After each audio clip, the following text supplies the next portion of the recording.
Hello friends, তো আজকের video হচ্ছে আমি তোমাদের সাথে যেটা শেয়ার করতে চাইছি, মানে আমার প্রেগনেন্সি কি বলতো, মানে ছেলে হবে না মেয়ে হবে আমি নিজেও জানি না, কোনো আইডিয়া নেই। তো তবুও মানুষ অনেক সিমটম দেখে বলে যে ছেলে হবে না মেয়ে হবে। তো আমি তোমাদের সাথে আমার কিছু সিমটম শেয়ার করছি, তো তোমরাই বলো যে আমার ছেলে হবে না মেয়ে হবে। তো ফার্স্ট টাইমে আমার মানে একদম উপর থেকে মাথা থেকে বলছি, মানে আমার চুল মানে খুব উঠতো, ঠিক আছে। এখন সেই পরিমাণে একদমই আমার চুল ওঠে না, মানে প্রেগনেন্সিতে অনেক শুনেছি মানুষের চুল ওঠে বা কিছু, আমার কিন্তু মানে চুলের গ্রোথটা এমন হয়ে গেছে যাতে যখন আঁচড়াই তখন মানে হয়তো যদি আঁচড়াতে যদি ভেঙে যায় সেটা আলাদা, কিন্তু চুল এমনি উঠছে না। আচ্ছা, তারপরে স্কিনের কথা বলি। স্কিনটা মানে আমার মনে হয় যে আমি একটু আগের থেকে মানে স্কিনটা যে কালো ছিলাম তার থেকে একটু ফর্সা ফর্সা লাগে, কিন্তু মুখটাকে আমার শুকিয়ে গেছে, তো জানি না। আর তারপরে হচ্ছে কথা গলা, মেন যেটা গলা, আমার না গলার এইগুলোতে জানি না বুঝতে পারছেন কিনা, আমার মুখ মানে মুখের যে স্কিন আর গলার স্কিন, আমার গলা পুরো কালো হয়ে যাচ্ছে, এইগুলো গলা এগুলো পুরো আমার কালো, মানে এই স্কিন আর এই স্কিন আমার দুটো ডিফারেন্স আছে, জানি না কেন আমার গলাটা খুব কালো হয়ে যাচ্ছে। আর এরপরে হচ্ছে আমার পেটটা হচ্ছে, আমার পেট হচ্ছে নিচের দিকে ঠিক এমনি হয়ে ঝুলে গেছে, পেটটা আমার নিচের দিকে ঝুলে গেছে। আর শুনেছি নাকি এরকম লম্বা দাগ থাকলে ছেলে হয়, কি নিচের দিকে এরকম বেঁকে গেলে নাভির নিচে মেয়ে হয়, তো আমি জানি না। আমার হচ্ছে কথা পুরো মানে এরকম লম্বা দাগ। আচ্ছা, আর এর পরের সিমটম হচ্ছে মানে যেটা পায়ের, মানে আমার পা কি হয়, মানে পায়ের একদম নিচে, মানে বেশিরভাগ আমার বাঁ দিকে, মানে বাঁ পাটা, পায়ের তলাটাই আমার ব্যথা করে, আর আদার্স আর কোথাও আমার ব্যথা করে না, শুধু ওই পায়ের তলাটাই ব্যথা করে বাঁ পায়ে। সবাই বলে যে নাকি পা ফোলে, তো পা অবশ্যই মানে আমার আমি তো জানি না কার কবে থেকে ফোলে বা কিছু, কিন্তু আমার পা মানে একদম লাস্ট স্টেজে গিয়ে মানে তখন পাটা আমার ফুলেছিল হালকা হালকা, তাও সবসময় ফোলা থাকতো না, কখনো কখনো ফুলেছে আমার পাটা। তো গরম জলে সেক টেক নিতাম বা সবাই একটু টিপে দিত, আরাম হতো। তো পাটা আমার কখনো কখনো ফুলেছে, কিন্তু সবসময়ের জন্য যে ফোলা থাকতো সেটা না, খুব কমই আমার কখনো কখনো ফুল।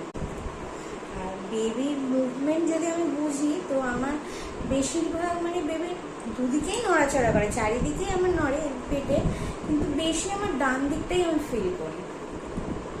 আর খাওয়া দাওয়া যেটা, সত্যি কথা বলতে আমার ফার্স্ট 3 মাস আমার খাওয়াতে একটু প্রবলেম হয়েছিল, মানে খেতাম না, খুবই অল্প পরিমাণে খেতাম, গা গোলা তৈরি করতো।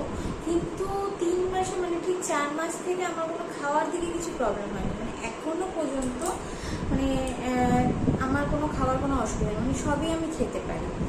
আর হ্যাঁ, বমি, মেন যেটা বমি, মানে আমি শুনেছি সবার অনেক বমি হয় প্রেগনেন্সিতে, আমার কিন্তু বমি মানে বমি পেতো, ধরো সকালবেলা দাঁত মাজছি কি কখনো কখনো বমি বমি ভাব হতো, কিন্তু আমার বমিটা হতো না, জানি না কেন। আমার এখনো পর্যন্ত একবারও বমি হয়নি, একবার বমি হয়েছে, সেটা হচ্ছে একদম লাস্ট স্টেজে গিয়ে, তাও জানি না হয়তো কোনো খাওয়া দাওয়ার চক্করে, মানে কিছু খাওয়া দাওয়াটা এদিক ওদিক হয়ে গেছে বলে নাকি জানি না। তো ওই আমার প্রেগনেন্সিতে একবারই বমি হয়েছে, আর বাকি এমনি আমার বমিটা হয়নি। আর হ্যাঁ, খাবারের মধ্যে মানে টক ঝাল মিষ্টি, টকটা আমার প্রথম একটুখানি হয়তো আচার টাচার খেতে ইচ্ছে করতো, কিন্তু তারপরে আচার আমি খেতাম না, মানে অনেকে তেঁতুলের আচার বা আমের আচার এই সেই খেতে, কিন্তু আমার ওই প্রথম কিছুদিন খেতে ইচ্ছে করেছিল, তারপর আর ভালো লাগতো না খেতে। আর মেন হচ্ছে ঝাল আর মিষ্টির মধ্যে, তো আমার ঝাল বলতে কি এমনি আমি ঝাল খাই না বেসিক্যালি, কিন্তু তা ওই নুনটা মানে মিষ্টিটা পছন্দ হতো না। আবার লাস্টের দিকে গিয়ে কখনো কখনো মনে হতো যে একটু মিষ্টি খেতে ইচ্ছা করছে বা কিছু, তো আমার যেন ঝাল আর মিষ্টি দুটোই মানে কখনো কখনো খেতে ইচ্ছে করতো, যে এটাই না তো শুধু ঝালই খেতে ইচ্ছে করছে, মিষ্টি খেতে ইচ্ছে করছে না।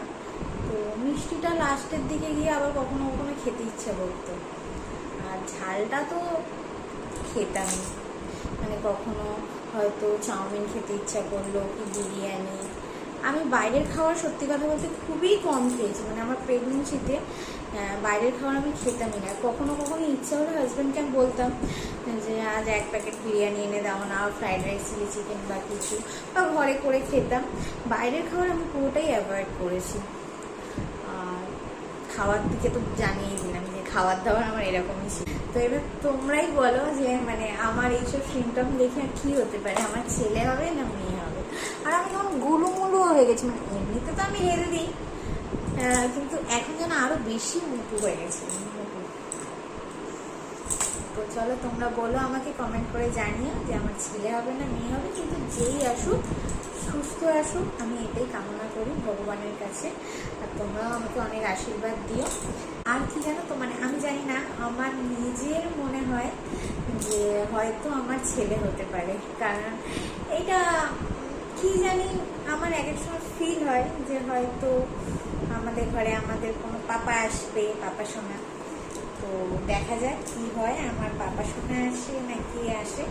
কিন্তু আমাদের ঘরে জানি না সবাই, মানে আমার মামুনির বলো, মানে শাশুড়ি মা বলো, শুধু নাতি নাতি, মানে নাতনিটা মুখে আর আসে না, নাতি আসে। বিশেষ করে তো আমার কর্তার, মানে ও হচ্ছে মানে মুখ থেকে এখনো পর্যন্ত দেখছি মানে শুধু পাপাই বলে যে আমার পাপা কি করছে, পাপা কেমন আছে, এই আছে, মরছে তো, এই হচ্ছে তো। তো জানি না, আমারও মনে হয় ছেলে হবে। তো দেখা যাক কি হয়, ছেলে হয় না মেয়ে হয়। তারপর আমার মা বাবাও মানে শুধু নাতি নাতি করে, মানে নাতনি আর মুখ থেকে বেরোয় না। আর সব থেকে বড় কথা হচ্ছে মানে আমার রিদ, মানে আমার দিদির ছেলে, মানে ও তো মানে যখনই পুজো করে মানে তখনই ও শুধু বলে আমার আমার ভাই চাই, মানে বলে আমি ভগবানের কাছে শুধু প্রে করি আমার ভাই চাই, আমার বোন চাই না। মানে ডেইলি বেসিসে ও যখনই প্রণাম করবে, তো আমি জানি না ভগবান মানে ওর কথাই শুনে হয়তো মনে ভাই দিয়ে দেবে। ও ডেইলি শুধু বলতে থাকে আমার ভাই চাই, ভাই চাই, বোন ওর চাই না।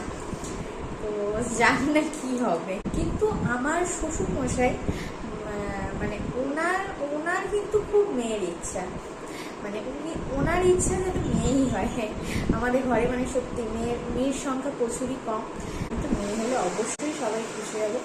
সত্যি কথা বলতে আমাদের ঘরে মেয়ের সংখ্যা প্রচুরই কম। তো চলো টাটা, এখানে ব্লগ শেষ করলাম। আর আমার মতো যারা নিউ মম তারাও খুব ভালো থেকো, সুস্থ থেকো। চলো টাটা।